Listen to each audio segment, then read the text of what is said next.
जय जिनेंद्र। तो हमने पिछली वीडियो में काल चक्र और पहले आरे के बारे में समझा।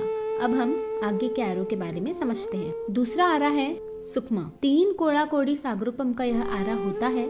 दूसरे आरे में पहले आरे की अपेक्षा सब चीजें घट जाती है। इस आरे में बारिश होने से 1000 वर्ष तक पृथ्वी में सरसता रहती है। पृथ्वी का स्वाद चीनी से अधिक मीठा होता है। स्पर्श में रेशम के गुच्छे जैसी लगती है। हाइट 2 कोस यानी कि 6 से 7 किलोमीटर की रह जाती है। 2 पाल्युपम की आयुष्य और 128 पसलियां रह जाती है। इस आरे में मनुष्य को भूख 2 दिन के बाद लगती है। फल फूल आदि का आहार करते हैं। मृत्यु से 6 माह पहले युगलिनी पुत्र पुत्री के एक जोड़े को जन्म देती है, जिनका लालन पोषण माता पिता 64 दिन तक करते हैं। 64 दिन में वे स्वावलंबी हो जाते हैं। उसके बाद शुरू होता है तीसरा आरा सुखमा दुखमा। इसमें बहुत सुख और थोड़ा दुख होता है। इस आरे में दूसरे आरे की अपेक्षा सब चीजें और घट जाती है। इस आरे में 1 वर्षा होने से 100 वर्ष तक पृथ्वी की सरसता रहती है। पृथ्वी का स्वाद गुड़ जैसा होता है और स्पर्श रुई की पेल जैसा होता है। घटते घटते 1 कोस की हाइट यानी कि 3 से 4 किलोमीटर की हाइट और 64 पसलियां रह जाती है और आरे के अंत तक आते आते उनकी हाइट 500 धनुष और 32 पसलियां हो जाती है। आरे की शुरुआत में 1 पाल्युपम की आयुष्य होती है और अंत तक आते आते 1 करोड़ वर्ष की हो जाती है। पहले आरे और दूसरे आरे की तरह बच्चों का जन्म होता है और माता पिता 79 डेज तक उनका लालन पोषण करते हैं। इस आरे के अंत तक आते आते कल्प वृक्ष की क्षमता कम हो जाती है।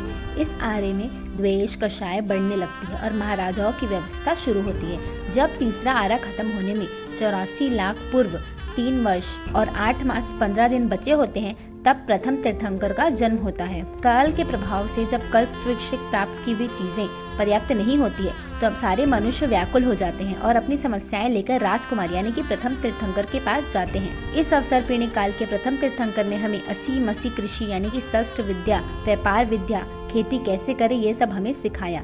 और सारी व्यवस्थाएं कर देने के बाद तीर्थंकर दीक्षा लेते हैं और धर्म तीर्थ की स्थापना करते हैं और केवल ज्ञान प्राप्त करने के बाद जीवों को धर्म देशना देते हुए तप करते हुए अंत में मोक्ष गति को प्राप्त करते हैं। इस आर्य के अंत में युगलिक काल समाप्त हो जाता है और जीव मरकर सारे गति में जाने लगते हैं। उसके बाद चौथा आरा शुरू होता है दुखमा सुखमा।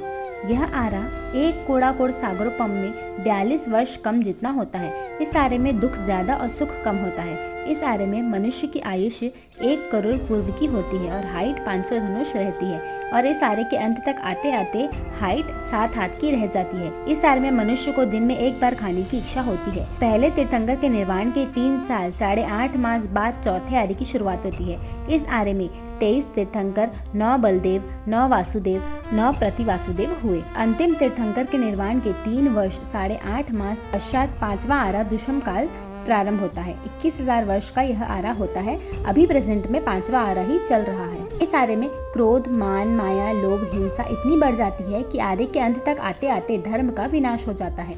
इस आरे में तीर्थंकर का जन्म नहीं होता। इस आरे में जन्मे मनुष्य को केवल ज्ञान नहीं होता और मोक्ष में वे नहीं जा सकते, पर इस आरे में धर्म जरूर होता है जो किसी भी जीव को सदगति में ले जा सकता है। इस आरे में पृथ्वी का स्वाद नमक जैसा खारा और स्पर्श कठोर रहता है। बारिश होती है तो ही धान्य आदि उगते हैं, अन्यथा नहीं उगते। आयुष्य ज्यादा से ज्यादा 125 वर्ष की होती है और हाइट 7 हाथ की रह जाती है और पसलियां 16 रह जाती है। पंचम आरे के लास्ट दिन यानी कि आषाढ़ शुक्ल पूर्णिमा को शकेंद्र का आसन कंपायमान होगा। तब देवेंद्र और शकेंद्र आकाशवाणी करेंगे कि 5वां आरा समाप्त हो रहा है, कल 6ठा आरा लगेगा, सावधान हो जाओ, जो धर्म आराधना करनी है तो कर लो। इस प्रकार पुण्य के क्षय वाले काल में भी जिसकी बुद्धि धर्म में रहेगी उसका जीवन सफल होगा। पंचम आर्य के अंत में दुपसह नाम के आचार्य, फाल्गुनी साध्वी, जिनदास श्रावक और नागश्री श्राविका रहेंगी। ये चारों जीव धर्म आराधना करके समाधि मरण प्राप्त करेंगे और स्वधर्म स्वर्ग में उत्पन्न होंगे। शरीर ज्यादा से ज्यादा 2 हाथ लंबा रह जाएगा और उत्कृष्ट आयु 20 वर्ष की होगी। तपस्या अधिक से अधिक कोई भी बेले तक ही कर सकेगा। उस दिन पूर्वाह्न में चारित्र का विच्छेद होगा, मध्याह्न में राजधर्म का लोप होगा और अपराह्न में अग्नि नष्ट हो जाएगी। इस प्रकार 21,000 वर्ष की स्थिति वाला 5वां आरा पूरा होगा और उसके बाद शुरू होगा 6ठा आरा दुष्म काल। जैसा इसका नाम वैसा ही यह काल है। इसमें सिर्फ दुख ही दुख होगा। शुरू से ही धर्म और न्याय नीति नहीं रहने के कारण हमेशा ही अशांति बढ़ेगी और हाहाकार मचा रहेगा। मनुष्यों में पशुओं के समान माता पुत्र आदि का व्यवहार नहीं रहेगा।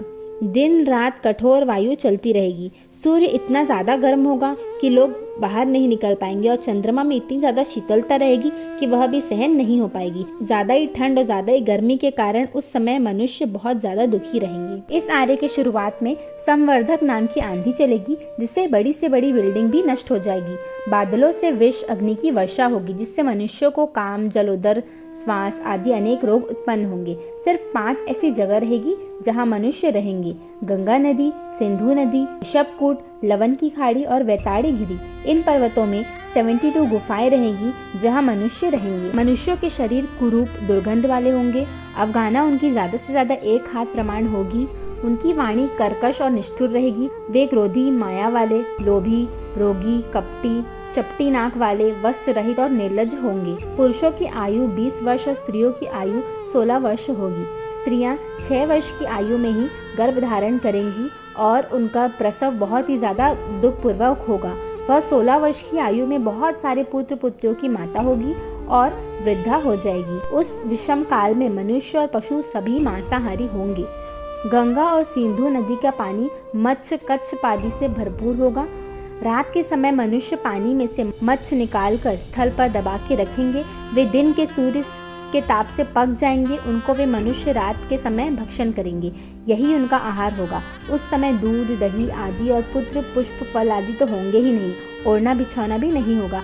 वे मनुष्य मरकर प्रायः ही नरक और तिर्यंच गति में जाएंगे। 21,000 वर्ष का यह दुष्मा काल इस तरह समाप्त होगा। उसके बाद उत्सर पीढ़ी काल आएगा। तो देखा आपने, छठे आर्य का सिर्फ वर्णन ही इतना भयंकर है, तो वास्तव में वो कितना भयंकर होगा।